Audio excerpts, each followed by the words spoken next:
Hey everybody, it's TR. I'm back with another RV how-to video, and this time I'm updating my most popular video on how to maintain your RV's holding tanks.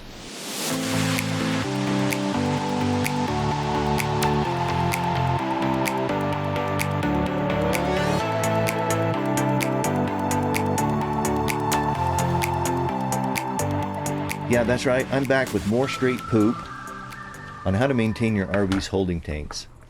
You can have a lot of fun with the subject. I'll try to keep it as straightforward as possible. So there were quite a few comments on the first video, and I want to talk about some of those and make some clarifications where they needed to be made. So I imagine you're sitting there just wondering to yourself, am I going to sit here and watch this whole video and find out this guy's full of, well, you don't have to take my word for it. This comment from Sonic Endeavor, I think, pretty much says it all. Thanks for sharing this. We bought a pre-owned Class A in great shape except for the mild but annoying tank odor. One application of your Bio-Geo Method to both tanks eliminated the odor. And as an added bonus, the gray tank sensor the previous owner couldn't get to work is now working, saving me time and money. Since I published that video, I figured out that it's 3 easy steps. And if you do those steps correctly, you're home free. And so I'm going to share those with you today. So in the time since I posted the first video, I've done a lot of experimenting, and I was trying to address one of the main comments that came back on the first video, where I had mentioned that I don't use paper in my tank. And a lot of folks came back and totally understand this, as my wife would never go for that. Well, I recognize that everybody has different sensibilities, and that the method was essentially hamstrung a little bit because of that requirement, but I've eliminated that requirement through the experimentation I've been doing in the last 18 months or so. So black tanks can be a pain in the ass. Come on, let's face it. They stink. We spend a lot of money trying to make them not stink. Most of what we do doesn't work, or if it does work, it works for a day or 2 or 3, and then you're back to the stink. Why is it so hard? Because, well, frankly, we're not doing it the right way. So before I forget, I want to send you out to my website at www.trbolin.com. I've published up there a 2-page pamphlet that has all of this information in it. It's boiled down so it's handy to keep a hold of, and it's free, so feel free to go pick that up at www.trbolin.com. Okay, so let's talk about the evolution of a solution for just a minute. This story starts with a constantly stinking black tank. I know the people who owned the coach before me didn't have any idea about how to maintain their black tank or their holding tanks. I inherited a huge problem when I got this RV. My level indicators weren't working correctly. In fact, one of them, the black tank, showed 100% full all the time. So I bet you're here because you have many of the same problems, and you're doing exactly what I did. Was as I started watching a ton of YouTube videos, I tried some of their suggestions, the ones that made the most sense, I should say. And some of them worked so-so, and no amount of chemicals would get rid of it. I mean, I tried everything. So I got online, and of course I did a search, how do you maintain your RV's black tank? And then I did some research there and discovered that a method called the Geo Method was the most popular. It's been around for a long time, and it was probably most expounded upon by a guy named Charles Bruni from Arkansas. He may be just the one that got it on the most forums. So what the Geo Method is that you add detergent, bleach, and water softener to every tank, and you flush from full tanks. So I'm like, at this point, I'll try anything. And so I did the method, and it started to work for me. But it really took a 6-day drive from Idaho to Virginia, something like 2,200 miles, where I was probably running 350 miles a day. I would do the method on every leg. So in the morning I would add roughly a half a tank of water, a cup of detergent, a cup of bleach, and some water softener. At the time I was using Calgon. And I would drive to my destination, and as you're sloshing around, that water sloshing back and forth in the tanks, I would get to the destination, pull a handle, and of course it would come out just filthy, brown, dirty, nasty stuff. However, by the 4th day, my tank monitor started working correctly again, and by the 6th day, I was pretty satisfied with the results. By the time I got to Virginia, my tanks weren't stinking, but as I'd mentioned before, I kind of exchanged one bad smell for another, in my opinion, in that I didn't like the smell of the chlorine bleach. It had to go. And don't we all know you don't mix bleach with ammonia? That creates chlorine gas. It's poisonous. It's toxic. It killed hundreds of thousands in World War I. Okay, so I'm probably exaggerating because it's probably not going to be dangerous. Probably not going to generate enough chlorine gas when you add bleach to your holding tank to cause a problem. Plus, by code, your RV's holding tanks have to be vented, and that's where a lot of this smell and gas is going to go in the first place. When I stopped and thought about this for a minute, I realized that what we're dealing with here is just a small septic system. I had lived in a house on a septic system for many years, and I knew that you didn't want to add a lot of chlorine bleach to that system because it kills the good bacteria that are in the tank, eating up the solids, the poo and the paper material that are in there, and helping them wash away. So I did add Rid-X to the tank regularly because I thought it was good preventative maintenance, because what Rid-X does is it introduces a bacteria to the tank that's adapted to eat those poo solids and the paper and help them wash away. I actually had a viewer comment on the past video asking the question about adding Rid-X to your RV's holding tank. You know, now that I've thought about that for a minute, the difference between what we were trying to achieve with our RV's holding tank and a septic system is that a septic system is going to be mostly anaerobic, meaning lacking oxygen. I don't think Rid-X would work because it's going to be putting the wrong kind of bacteria in the tank, so you're probably wasting your money. So really what it boiled down to is I just wanted to stop adding bleach to my holding tank because I didn't care for the smell. Also, I thought treating every tank was costing too much. You know, it was like $2 or $2.50 a tank to treat them, and I felt like it was probably overkill and too excessive, just a waste of money. So I switched back to commercial tank treatments, using TST as a matter of fact. And within a couple months, I was back to being dissatisfied with the results. It felt like the RV was stinking again. After 2 or 3 days, the perfume would wear off. So I recalled some of the YouTube videos I'd watched using Buraq versus chlorine bleach. Death Valley, 1892. Commercial borate whitening the desert floor. A fortune for anyone hardy enough to brave death by dehydration. Man's answer, the borax industry, made possible by a 20-mule team hauling 60,000 pounds of borate through an inferno for 16 days. So I decided to change over to the most common one, which was Buraq and Dawn, and I got really good results with Buraq. I remember having taken a lab in college chemistry that used Buraq as one of the chemicals we were, experimenting with, and so I knew that it was environmentally safe. It wasn't going to be harmful. Yes, for a better wash, add 20 mule team borax to soap or detergent because it speeds and sweetens. The original claims of Buraq were it speeds and it sweetens. That has to do with the chemistry that it's changing in the water. And we're going to talk a lot about that in the science coming up in just a second. So, as I said, I switched over to Buraq and Dawn. I was using a half a cup of Buraq and a half a cup of Dawn dish soap. I was adding that to every tank, and I was pretty happy with the results. But again, I felt like probably it was overkill. I still didn't believe you needed to treat every tank. So the Bio-Geo Method really boils down to 3 easy steps, and one of those is optional. The first and most important is to flush your tanks properly, and then after you finish flushing your tanks properly, you start with 2 to 3 gallons of water and a half a cup of Buraq in the holding tank, and then you go about your business. Through experimentation, I've learned that the Dawn dish soap is not mandatory on every tank, nor is the Buraq once you get your tanks working correctly. So let's talk about each step of the Bio-Geo Method. And the first and most important step is flush your tanks correctly. You want to flush those tanks till the water runs, cloudy clear. It doesn't have to be crystal clear. It can be a murky brown. But you need to flush those tanks, and you need to flush them properly. I have found in my personal experience that filling the tank about 1/3 full and running that cycle 2 to 3 times is sufficient to flush the tank out. Secondly, when we add the water and the Buraq to the holding tank, we're seeding it with oxygen, so we're already setting up the environment to be oxygen rich. And we're going to talk about that and how it works in the science section in just a second. So what I found that works best is that I add water to the toilet bowl, 2/3, 3/4 full, get about a gallon and a half in there. Then I add the half a cup of Buraq to the toilet bowl. I use my toilet brush to clean out the toilet bowl and kind of dissolve the Buraq in the water. And then I dump that into the tank. So now I'm calling this step optional because, as I said, you don't have to use the Dawn in every tank. At least that's what I have found. When you do want to use it is if your tank monitors are not working correctly, and occasionally as preventative maintenance. I put it in maybe every 4th or 5th tank, if I think about it. Use plenty of water when you can. Use water wisely when you can't. If you're in the RV park and you're hooked up to your full hookups, use plenty of water. It will pay in the long run. But if you're out boondocking, you're dry camping, and you don't have a lot of water to use in your tanks, capture some of that gray water that goes into your gray tank and put that in your black tank. I just have a basin that I keep in the sink, and I do the dishes in that basin, and then I take the water and dump it in my black tank. My gray tank always fills before my black tank anyway. I'm actually extending my stay by moving some of that water that would go into my gray tank over to my black tank.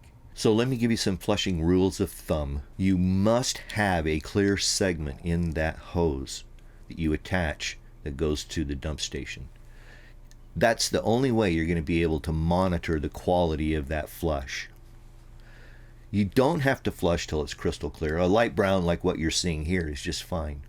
But if there's still large particulate matter coming out or paper, then you need to probably flush at least one more cycle. And I found that 2 to 3 of these flush cycles is more than enough to get all the paper and poo out of the tank and get it ready for my next cycle. Again, my rule of thumb is about 1/3 of capacity to build up enough current to get the material out of there. And I have a really good illustration on that coming up in just a second. So most important is experiment. You need to experiment with your system because your tank's going to be a different shape than mine. And they're going to be a little different in the way they drain. Some might require more water to get a good, clean flush out. Some may be able to get by with a little less water. So the key is just experiment. If you have that clear segment in the hose like I'm showing you here, then you're going to be able to understand what the quality of that flush is. And you'll get it figured out pretty quick. This is particularly important if your tank monitors aren't working. Because what's causing that is they're getting crudded up with paper and poo and various, and grease and stuff like that. Fill them to about 50% of capacity. Add the Buraq and the Dawn, and then use the tank like normal till it's 70, 75, 80% of capacity, something like that. And then go flush it, refill it to 50% of capacity, and do that cycle again. Again, what we're doing with that is we want to soak in those sensors.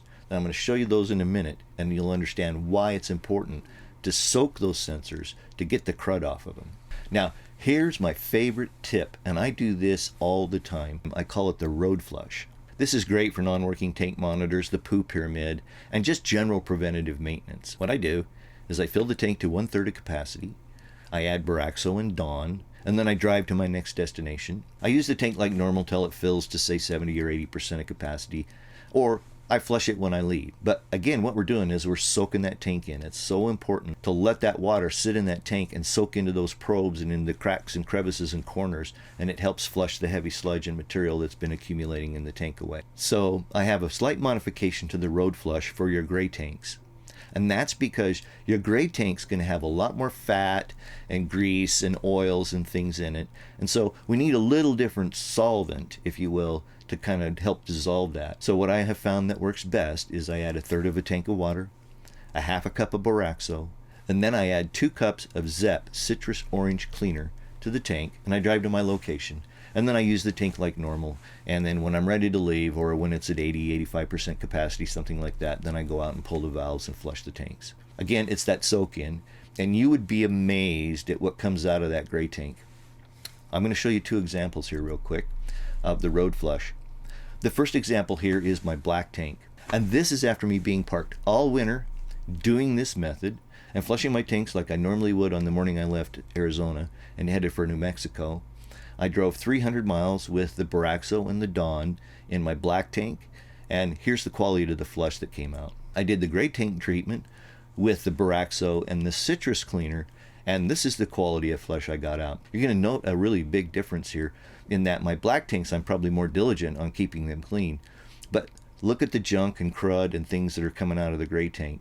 This is mold and crud that's been accumulating on the gray tank walls, and it helps to flush it out every once in a while. It definitely keeps your tank monitors working properly. Shop carefully for your citrus cleaner.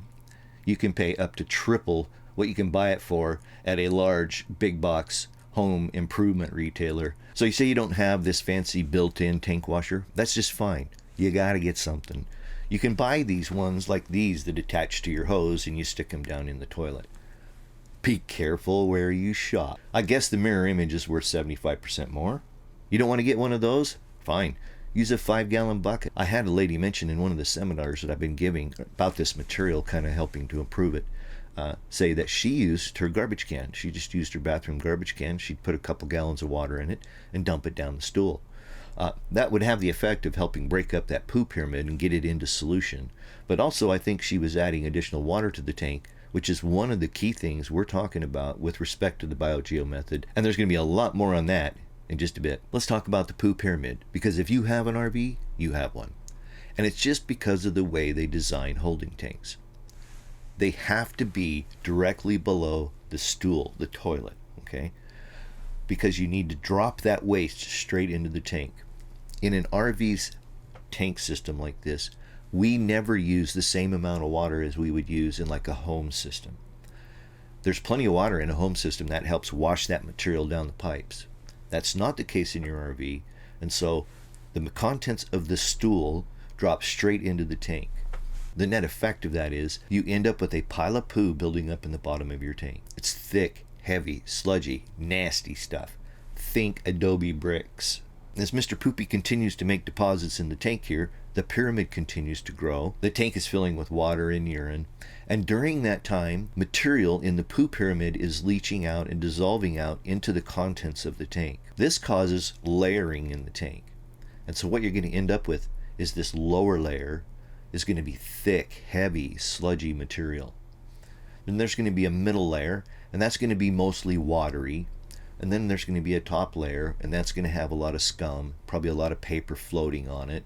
There's going to be paper dissolved in all of this material, as well as poo. So I don't care what method you're using to take care of your holding tanks. The flush is the most important part of any method for taking care of your RV's holding tanks. And I'm going to show you why. Back to our diagram here of a holding tank with the poo pyramid. You have to have enough level of water in that tank to build up a current. That's why in the Geo method they said you had to flush from full tanks. You have to get that current in that tank going to be able to move this pile of poo and this heavy sludgy material out of the tank and down the drain. Now if you have a fancy built-in tank washer like most of us do, I want to tell you that if you're opening the tank and draining the contents and then just letting the tank washer flush the tank, you're doing it wrong.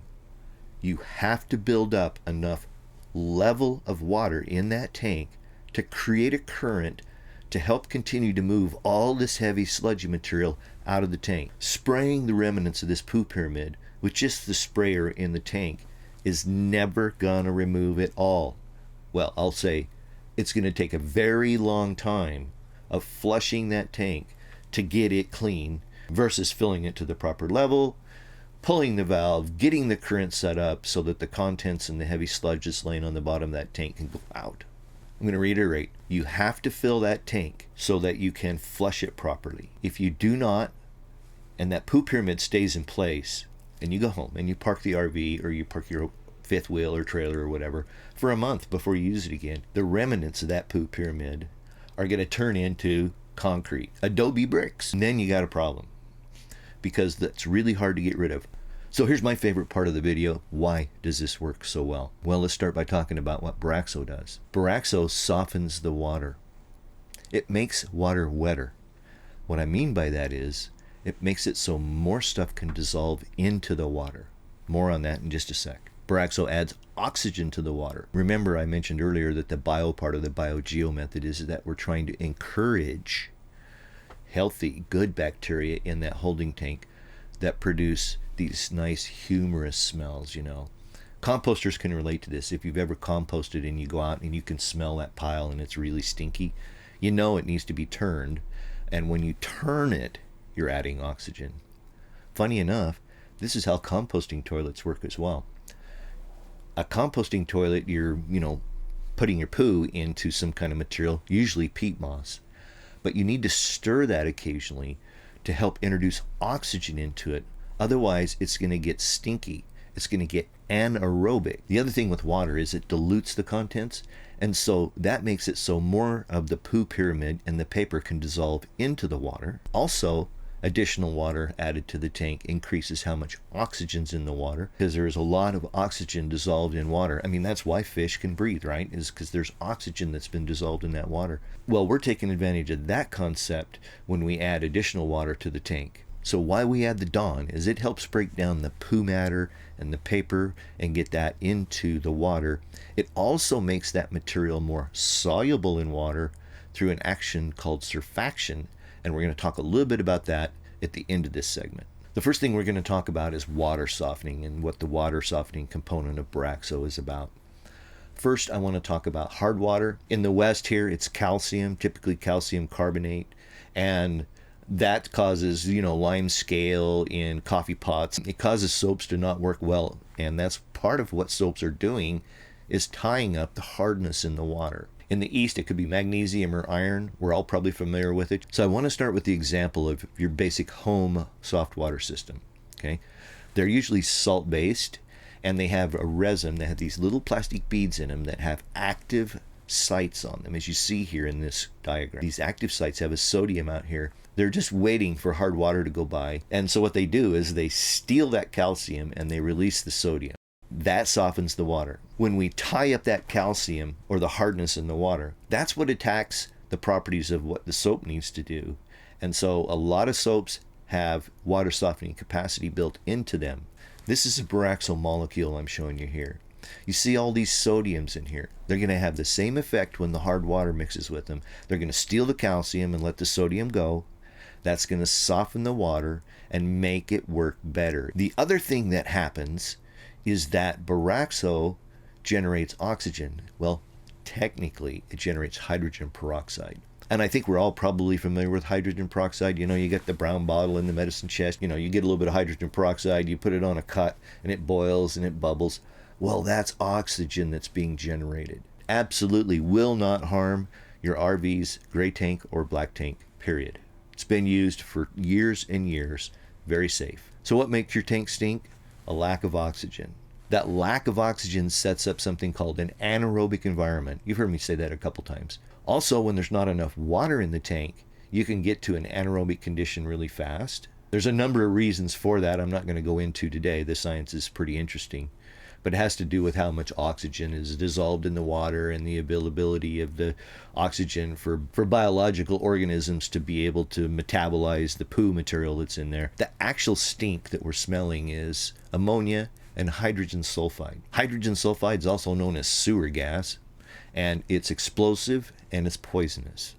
Again, it's not going to build up to a concentration in your holding tank that it's going to explode or poison you.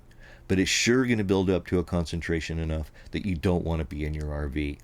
When your RV's holding tank is stinking, it has gone anaerobic, and the bacteria in that tank are producing those stinky smells. By adding additional oxygen to the tank like we are, we're selecting for the bacteria that produce the nice palatable smells.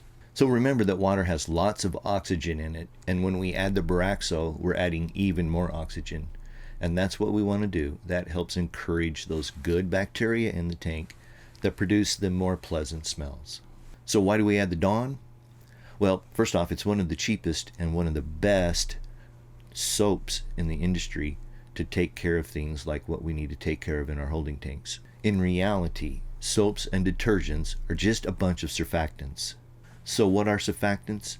They're polar molecules. And really all that means is that when they go into water, into solution, they're going to align themselves like you're seeing here. Micelles are probably the most common in the soaps that we use today, but what they do is they work to tie up those oils and grease and fats and poo molecules that are in the water. So their polarity causes them to align. They'll surround molecules, suspend them in the water. That's how they can make oils and fats soluble in water. Surrounds dirt particles and other things, makes them soluble in water. Then they all get flushed away when you wash the tank. Temperature matters. This is important.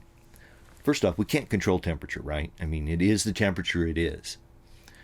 When it's cooler or colder, things happen slower than when it's warmer. Here's a great example of that. I've been sitting here parked static since basically the first part of October this year, and now it's the middle of February. Since the middle of November, I have not treated my tanks with anything. That's almost 3.5 months. When the daytime temperature starts to get above about 75 degrees regularly, then I know I'm going to probably have to start treating my tanks again. This problem is made worse because we're dealing with such small tanks.